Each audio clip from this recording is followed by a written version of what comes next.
ನಮ್ಮ ಇವತ್ತಿನ ರೆಸಿಪಿ ವಾಂಗಿಬಾತ್.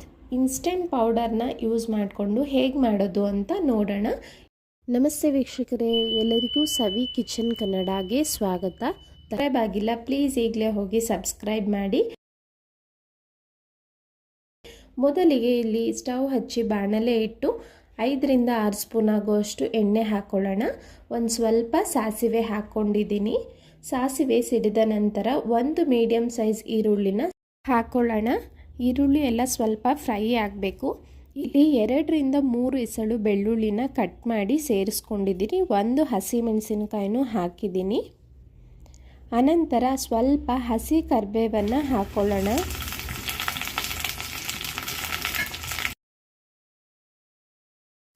ಹಸಿ ಕರಿಬೇವು ಹೆಚ್ಚಿಗೆ ಹಾಕಿದಷ್ಟು ಫ್ಲೇವರ್ ತುಂಬಾ ಚೆನ್ನಾಗಿರುತ್ತೆ. ಅನಂತರ ಇಲ್ಲಿ ಒಂದು ಸ್ವಲ್ಪ ಹಸಿ ಬಟಾಣಿ ಇರೋದ್ರಿಂದ ನಾನು ಹಾಕ್ಕೊಳ್ತಾ ಇದ್ದೀನಿ. ಇದು ಆಪ್ಷನಲ್. ಬಟಾಣಿ ಹಾಕಿದ ನಂತರ 1 ರಿಂದ 2 ನಿಮಿಷಗಳ ಕಾಲ ಫ್ರೈ ಮಾಡ್ಕೊಳ್ಳೋಣ.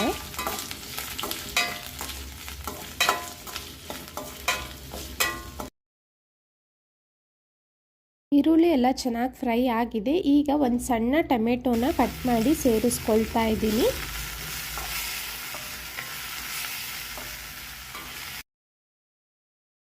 ಈಗ ಕಟ್ ಮಾಡಿ ಇಟ್ಕೊಂಡಿರೋ ಅಂಥ ಬದನೆಕಾಯಿನೂ ಸೇರಿಸ್ಕೊಳ್ಳೋಣ. ನಾನು ಈ ರೀತಿ ಸಣ್ಣ ಸಣ್ಣದಾಗಿ ಉದ್ದುದ್ದ ಕಟ್ ಮಾಡಿ ಸೇರಿಸ್ಕೊಂಡಿದ್ದೀನಿ.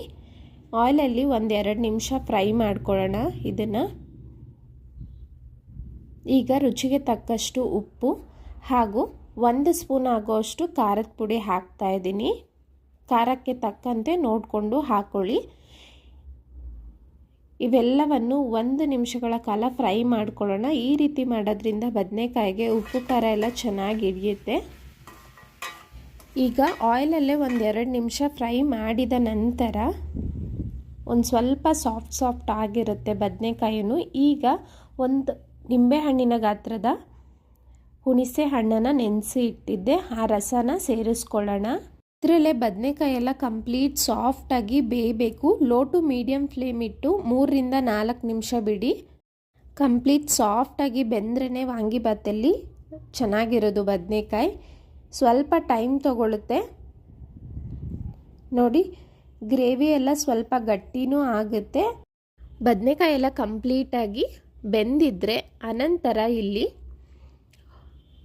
ಇನ್ಸ್ಟೆಂಟ್ ವಾಂಗಿಬಾತ್ ಪೌಡರ್ MTR ಅವ್ರದ್ದು ಯೂಸ್ ಮಾಡ್ತಾ ಇದ್ದೀನಿ. 1 ಪ್ಯಾಕೆಟ್ ಪೌಡರ್ನ ಹಾಕ್ಕೊಳ್ತಾ ಇದ್ದೀನಿ ನೋಡಿ. ಲೋ ಫ್ಲೇಮ್ ಇಟ್ಟು 1 ರಿಂದ 2 ನಿಮಿಷ ಚೆನ್ನಾಗಿ ಆ ಪೌಡರ್ ಎಲ್ಲ ಗ್ರೇವಿಗೆ ಹೊಂದ್ಕೊಳ್ಳೋ ಥರ ಮಿಕ್ಸ್ ಮಾಡಿ ನಂತರ ಸ್ಟವ್ನ ಆಫ್ ಮಾಡ್ಕೊಳ್ಬೋದು. ತುಂಬಾ ಟೇಸ್ಟಿಯಾಗಿ ಬಂದಿತ್ತು. ಲಂಚ್ ಬಾಕ್ಸ್ಗೆ, ಬ್ರೇಕ್ಫಾಸ್ಟ್ಗೆಲ್ಲ ಆರಾಮಾಗಿ ಈಸಿಯಾಗಿ ಕ್ವಿಕ್ಕಾಗಿ ಮಾಡ್ಕೊಬಿಡ್ಬೋದು. ಈಗ ಮಾಡಿಟ್ಟಿರೋ ಅಂಥ ರೈಸ್ನ ಮಿಕ್ಸ್ ಮಾಡಿಕೊಂಡ್ರೆ ಇನ್ಸ್ಟೆಂಟ್ ವಾಂಗಿಬಾತ್ ರೆಡಿ ಇರುತ್ತೆ. ತಪ್ಪದೆ ನೀವು ಸಹ ಟ್ರೈ ಮಾಡಿ. ತುಂಬಾ ಚೆನ್ನಾಗಿ ಬಂದಿತ್ತು ಅಂತ ಹೇಳ್ಬೋದು. ಉಪ್ಪು ಖಾರ ಹುಳಿ ಎಲ್ಲ ಪರ್ಫೆಕ್ಟಾಗಿತ್ತು. ಬಟಾಣಿ ಹಾಕಿರೋದ್ರಿಂದ ತುಂಬಾ ಚೆನ್ನಾಗಿತ್ತು. ಬಟಾಣಿ ಆದಷ್ಟು ಹಾಕೋದಕ್ಕೆ ಟ್ರೈ ಮಾಡಿ ಇದ್ದರೆ. ತಪ್ಪದೆ ನೀವು ಟ್ರೈ ಮಾಡಿ ಹೇಗಿತ್ತು ಅಂತ ಕಮೆಂಟ್ ಮಾಡಿ.